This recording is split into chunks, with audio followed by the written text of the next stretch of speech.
As the title of this video suggests, 2024 is turning out to be a right load of shit, especially for us here at Ben's Garage. Oh, 2023 was pretty shit. 2022, sort of most of it was pretty shit. I'm up in the garage, I'm all wrapped up. It is Billy Baltic out here. I've got the diesel heater down here. I've just had it fired up to put a bit of heat into the garage. Obviously, tin roof. We're not insulated, but it does help. Yeah. Things are never straightforward for us. Whether we're cursed for crimes in a previous life, I do not know. Anyway, obviously, as a lot of you already know, the Hobbit diagnosed with cancer back in 2022. Had a round of chemo, surgery, radiotherapy, and then after that she was put on a drug called tamoxifen, which is to ensure that she's gone through menopause, because her cancer is estrogen positive. So basically there's too much estrogen being produced in her body and it's feeding this cancer. I'm not a doctor, but I'm just trying to remember stuff that she tells me. I wonder if I sit over here I don't get this reflection in my glasses. Or I could even take my glasses off. Looks weird, doesn't it? Let's put them back on. That's better.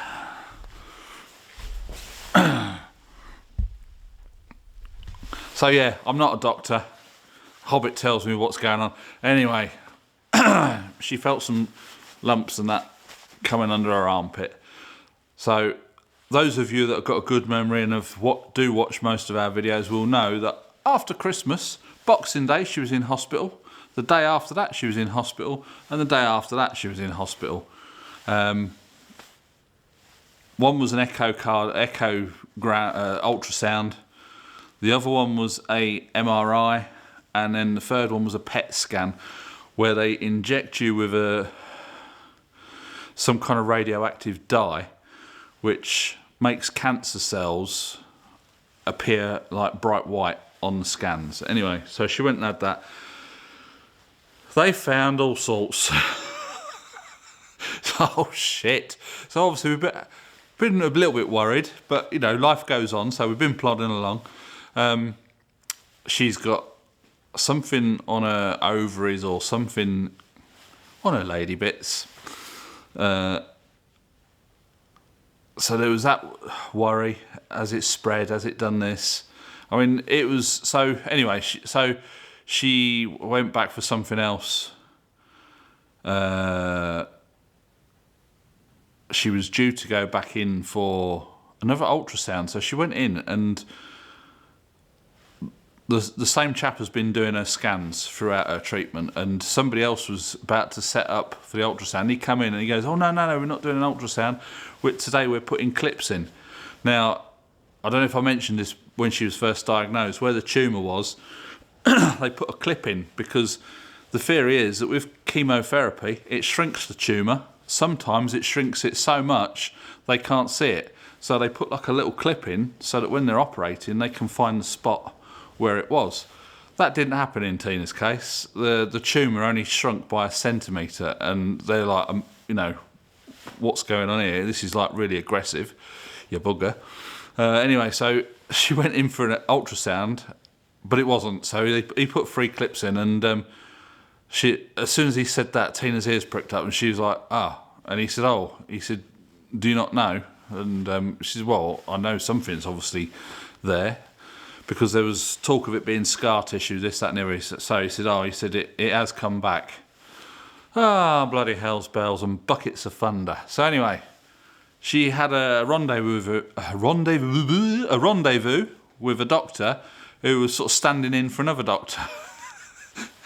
So she goes in and sits down, and he says, so what do you know? And it's like, well, hang on a minute, you're supposed to be telling me. Anyway, so that, when she came home and told me that, it's like, shit, that doesn't sound very good. Not that they're very secretive, but they're obviously not letting on he obviously didn't want to get too involved in the case because he was only standing in for another doctor. Anyway, he says, and I think that was one of her 3 monthly controls. So she sees a doctor every 3 months. So he said, right, well, I'll get you, book you in for another MRI for whatever reason, and then we'll schedule you a rendezvous next week with your oncologist. So, of course, that's a week of us thinking, shit, they found bits and pieces in her lower body, on her ovaries, and it's like, fucking hell, has it spread even more? The doctor says, what do you know? Anyway, she goes to see the oncologist, and Tina said she knew it was going to be serious when the doctor was talking to her in English. I mean, throughout it, Tina does it all in French. Her French is bloody good, so she does it all in French. This time, her oncologist, who's quite a good doctor, well, they've got to be, haven't they, did it all in English, and she was like, I think she said, right, well, it's come back. So you've got a tumour starting to appear, and there's 2 lymph nodes that have got cancer cells in them, or whatever. I'm not a doctor, as I said. I'm just sort of relaying what Tina's told me and what I've sort of worked out.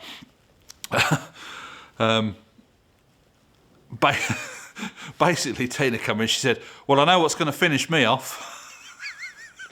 So, not that we make light of these things, because it is quite serious, but whether it's just our sick and dark sense of humour, perhaps that gets you through it, I don't know. Anyway, so the doctor said the one good thing is the cancer that has come back is exactly the same cancer that they removed, because when they remove a cancer, it can come back, and it's a different sort of cancer. Obviously, breast cancer is one, but there's so many variables with breast cancer. It can be estrogen positive, progesterone positive, estrogen negative, and there's so many different things. So she said that's the one good thing that we've got going, is it's come back and it's exactly the same, so they can treat it. Now, obviously, they're not going to do chemotherapy because that didn't work last time. So what they're doing now is, they've taken her off the tamoxifen. She's going to have 1 injection a month, which suppresses the ovaries to stop producing estrogen. Make sure she sort of goes into menopause, I suppose. She's on a hormone blocker, and then she's on targeted therapy, which is a drug which just sort of goes in and attacks cancer cells. That has got similar effects to chemotherapy. I don't think you lose your hair, but it brings your immune system down, does something to your blood cells. So that's an update on the Hobbit. I'm not going to go into any more than that, because that's pretty much all we know. She's already started this new treatment. She's been on pills. She's been prescribed vitamin D because that was right low. I mean, she does come outside quite a lot, so she is in the sun, more than me. So she's going into hospital tomorrow to have an echocardiogram, because one of the drugs is quite vicious, and it sort of it doesn't mimic, but it's very similar to chemo, but it's not. I think she said that's €40 a tablet. What's that shit? So thankful that we don't have to pay for it, because I think she said her drugs are going to be costing €900 a month.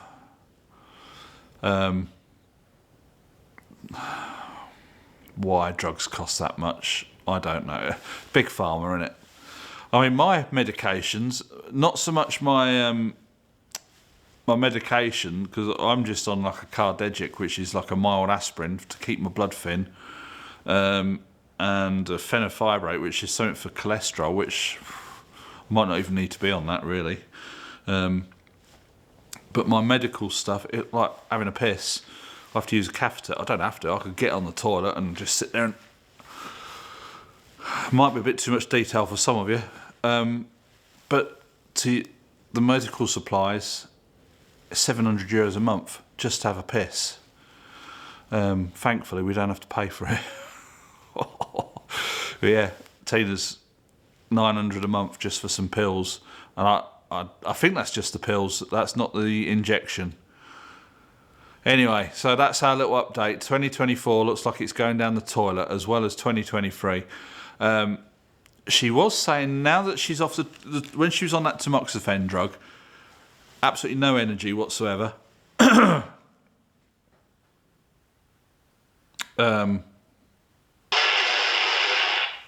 Whoa.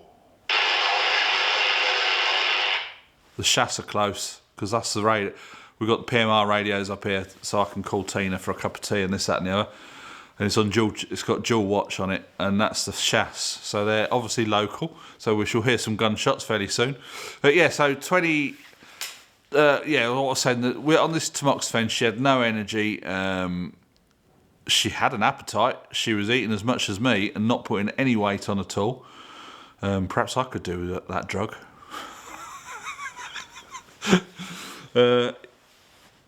And she was getting dizzy when she stood up. Now, that leads us on to another story. She's got to have a cataract done. She's had one cataract done. She's got to have another one done. I think she's nearly blind in one eye. We've got an optician appointment in May. And because Tina mentioned it, because you can have it done through the hospital alongside treatment for cancer, they will put you in. But she spoke to the oncologist last week, and she said, to be honest, we probably won't be able to get you in any quicker than your optician will, because she said our optician appointment is in May. So the doctor said it could be due to your eyes, the dizziness. I didn't give that any thought, but now she's mentioned it, it's like it makes sense. You know, if your eyes are a little bit out and you stand up too fast, it's like when you get pissed, isn't it? And you stand up, it's like, whoa, all your eyes have gone blurry. So yeah, she's going to have that done. Well, we assume so. The optician will put her. That's what happened last time she had a cataract done. We both went for an eye test, and the optician sort of like looked at her and she said, "How old are you?" And Tina told her, and she said, "Well, you're far too young." And she's like, "Far too young for what?" She says, "You got your cataract. It's all." She says, "You're nearly blind in that eye." And Tina says, "Well, I knew it was a bit out of focus." So she went and had that done, and she had that done on the very last day before they locked us all down. Her operation was in, I think it was March the 17th, I believe, rings a bell, on a Tuesday morning. She went in, had the operation, she was back home for lunchtime, so she was the very last operation they did before everything got shut down. So she's had the one done. They basically slice off your eye, open it up, pop a new lens in, or clean out the old lens, put a new lens in and close the flap, and come out with a big old patch on your eye. And you've got to be careful for 10 days, that's got to be on, and then you've got to be careful for 6 weeks. So she's going to have the other one done. I don't know which one it was, but yeah, so she'll have the other one done. And the actual lens they put in, it's got a prescription as well. So when we go to the optician, she'll have to take the prescription for her new eye.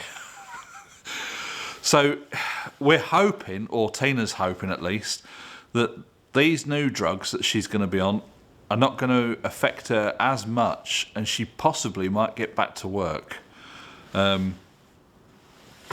Because two of us running a household on just my disability benefit is very, very tight.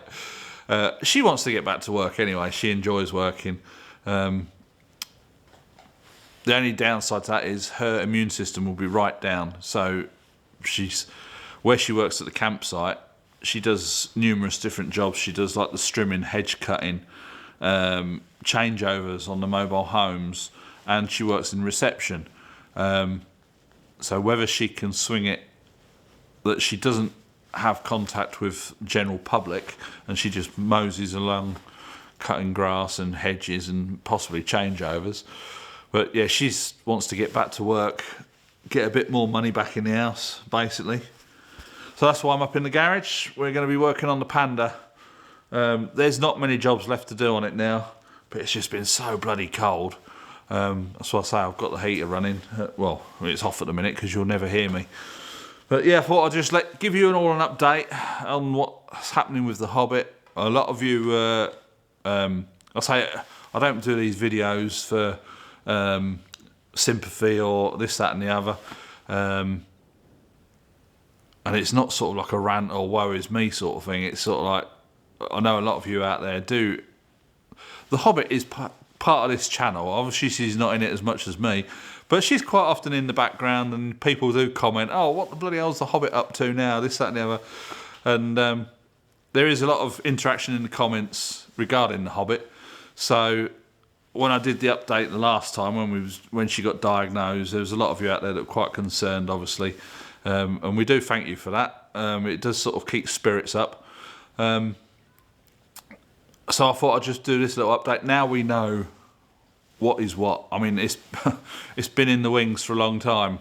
Obviously, it came back. She knew it had come back. Shut up. She didn't know what it was, but she knew there was something there. Lots of backwards and forwards to the hospital. But I didn't sort of say anything at the time because I thought, well, I can't say what it is because we don't know. But we do know now, and we know what the course of treatment is. So that's that. So the start of our 2024 is a bit shit, but we are still positive. It's like Tina said, it is what's going to finish her off in the end, but hopefully they can keep her going for as long as possible. It's quite possible further on down the line that it will spread to other parts of her body. Both her parents died of cancer. I think her dad had pancreatic cancer, that spread elsewhere. Her mum had MS for years and years and years. So when she started getting a bit doddery on her feet and this, that and the other, we thought, well, we all put it down to MS. Even Tina's mum did.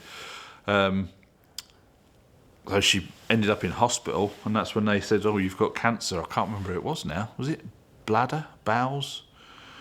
Anyway, that had all spread to kidneys, so she just sort of said, no, enough's enough. And off she went, basically. Hopefully, we've got a few more years with the Hobbit yet. We've got a lot of plans here at Ben's Garage, / the Mad Dog Farm. Yeah, we're not quite ready for her to pop it just yet. So, yeah, this treatment that she's going to be on, it can either work for 2 months or 10 years. It's so variable for different people. The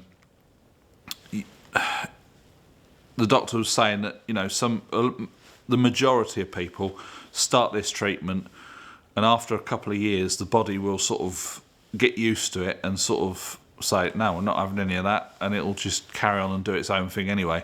But what they can then do is just change the treatment to other drugs, because there's a lot of drugs out there. And that's it. So 2024 is, hopefully, we'll pick up in a couple of months' time. And we have some better luck.